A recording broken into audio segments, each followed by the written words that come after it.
Hopefully you can see this. In the opening statement of Daniel 8, Gabriel told the prophet that the vision given to him, the Chazon, was for the time of the end, verse 17.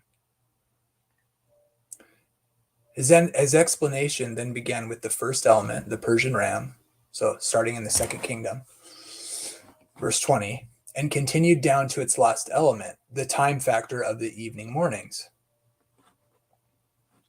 The obvious inference of Gabriel's explanation is that the time element presented with the vision leads the interpreter along to the time of the end in human history. And the vision of the mare of the evenings and mornings just told is true. Therefore, seal up the Chazon or vision, for it refers to many days in the future. And then he goes on to explain the mare. By the way, multiple times it's suggested that the Chazon, which Daniel sought to understand regarding the end of the evenings and mornings, it has to end after the mare of the 70 weeks, because he tells in multiple ways the Chazon goes to the time of the end. And in Daniel's context, obviously, he wants to understand a certain portion of this vision that extends to the end of time and the setting up of God's kingdom from the Persian period, which is when the decree for the 70 weeks occurs, by the way, which gives you a starting point for both. They are, in other words, the mare is a part of the Chazon, that it's just a portion of it. So if Daniel wants to understand the end of that, and the man that appears tells him, no, that's for the end, the time of the end. That's very suggestive that whatever's being explained in the mare is before that. And it goes on to show that the mare is talking about the 70 weeks. So the end of the 2300 has to happen, at least the end, if not the whole thing, you could say, from a neutral interpretive perspective. That which is associated with the end of the 2300 seems to have to happen after the mare. And the mare, which we go on to find in chapter 9, is the 70 weeks. So something to do with the 2300 has to be after the 70 weeks of Daniel 9. So if all the time periods in Daniel are not literal, and they never use literal language for their increments of time in the entire text of the apocryphal symbolic language of the text, it being a genre of literature that's full of symbols in their visionary nature, might be a hint. So not only are the time periods in weird increments in symbolic apocalyptic genre. So this is why if you understand that the fourth kingdom is Rome, and that's the papal time period, and you realize it's talking about the time of papal Rome, and then to deny the 2300 should be taken as years, you're just being inconsistent.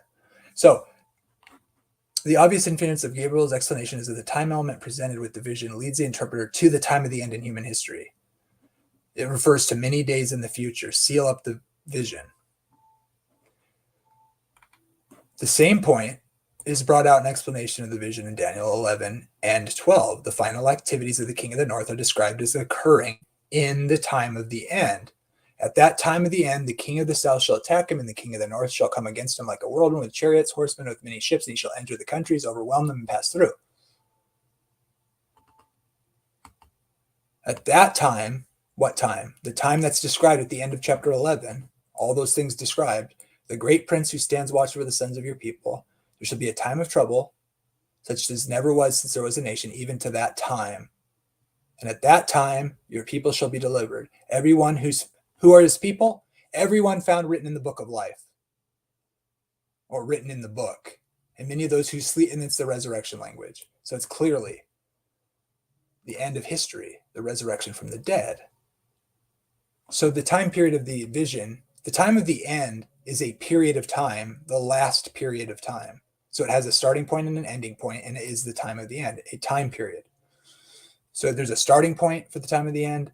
It's a period of time that lasts the second coming and the resurrection from the dead. That is the time of the end.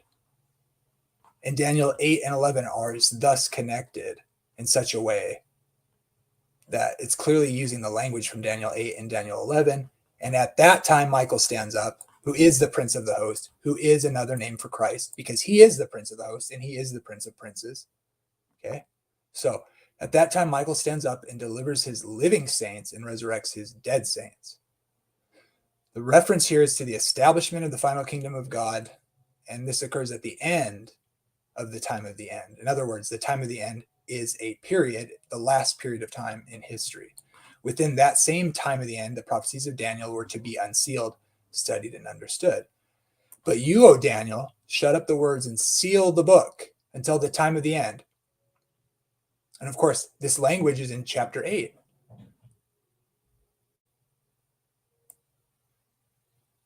Many shall run to and fro, and knowledge shall increase. This isn't talking generally. In context, it's talking about the prophecies that have been sealed about Daniel. Many shall work to understand the prophecies, and at the time of the end, say sometime in our period of time, sometime after the 1800s. And he said, go your way, for the words are closed up and sealed till the time of the end. Okay. So the time of the end, the prophecy would be sealed until the time of the end. They're closed up and sealed. Shut up the words and seal the book until the time of the end. And you could say at the time of the end, many will be trying to work it out and knowledge shall increase. People will, it'll be a building of knowledge of the text, understanding it.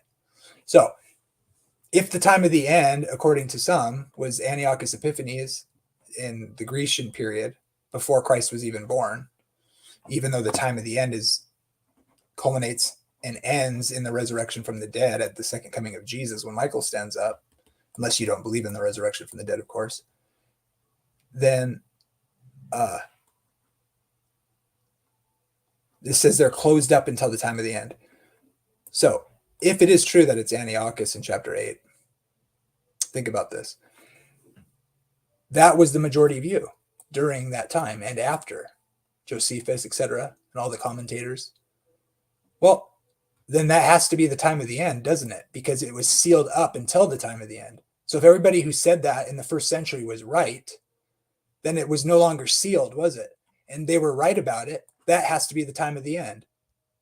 Problem with that is I don't recall there being a resurrection from the dead and us being in the eternal kingdom of heaven starting in the first century, right? And a resurrection from the dead.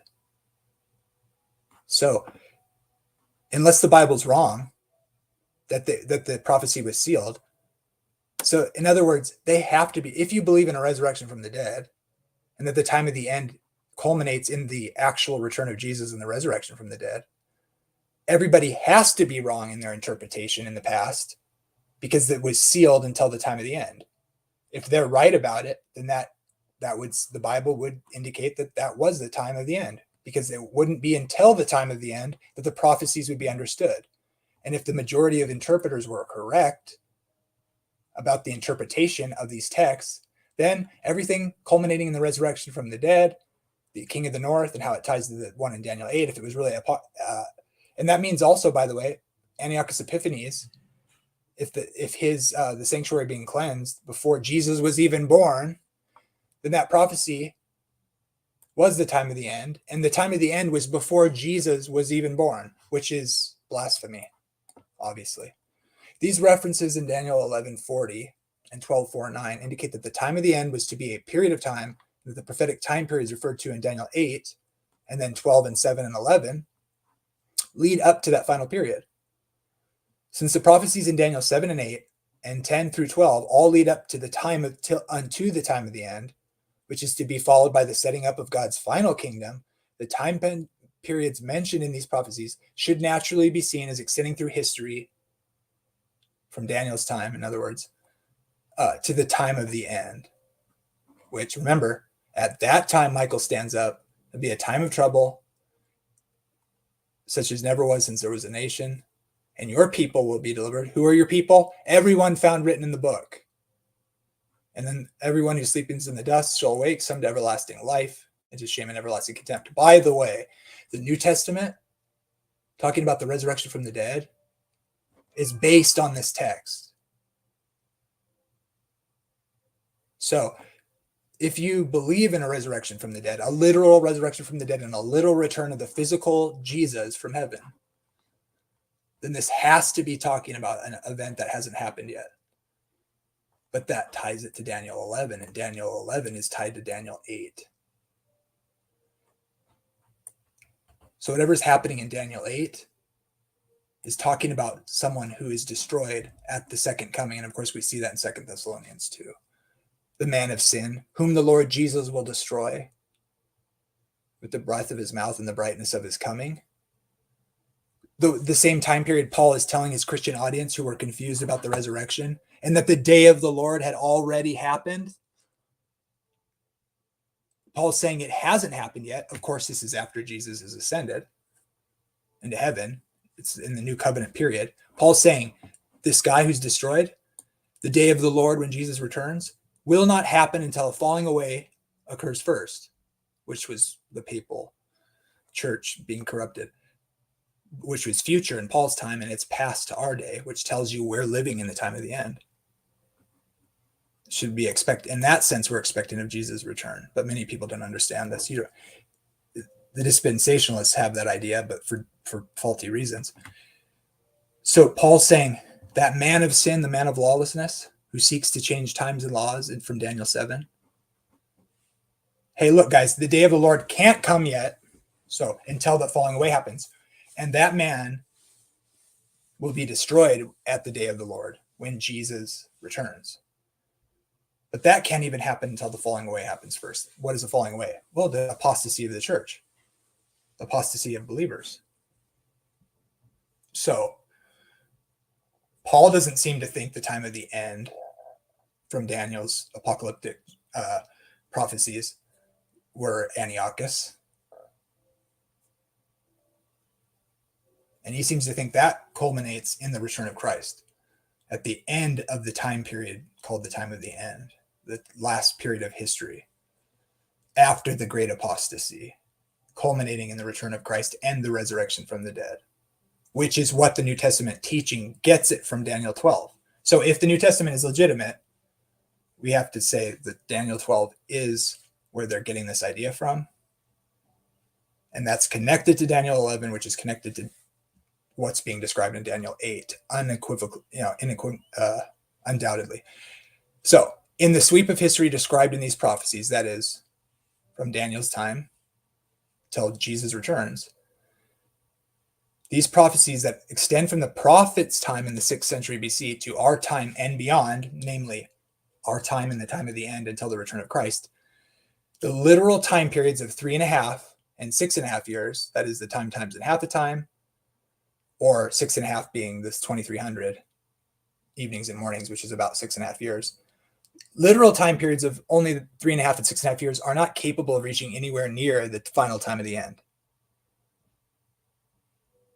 Therefore, these prophetic time periods should be seen as symbolic and standing for considerably long periods of actual historical time extending to the time of the end.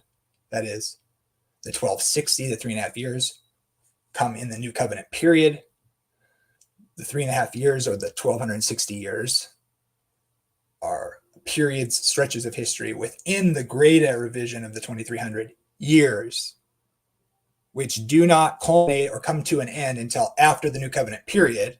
And we see even Paul in the 2 Thessalonians 2 using language of this figure going against God's sanctuary, God's tabernacle, which all the interpreters during the Reformation period acknowledged as this man is standing in the church, which is a fulfillment of the temple language, which is left desolate because Christ has fulfilled the sacrificial system, which was represented in the priesthood on earth with an earthly temple. And it was God's way of typing what Jesus ultimately did and is doing in the lives of believers through history after he's made his sacrifice and is reigning from heaven in the heavenly temple, of which the earthly was a type and built after the pattern of.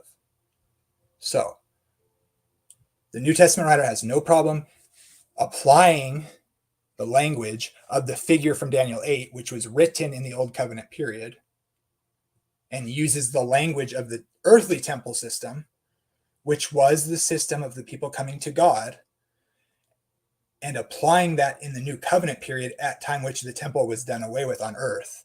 And Christ has fulfilled those types and shadows. But he'll apply that language from the old covenant period using the language of that time of God's way of dealing with man's and his sin, and using that language from that period and applying it to the new covenant period. And this is where all dispensationalism and people are confused. They think that insists that there has to be another literal temple like that of the old system, when in reality, this is a progression of God's dealing with man, sin. And so thinking that a new temple is going to come back and the animal sacrifices are coming back is, well, it's a misunderstanding, to put it lightly.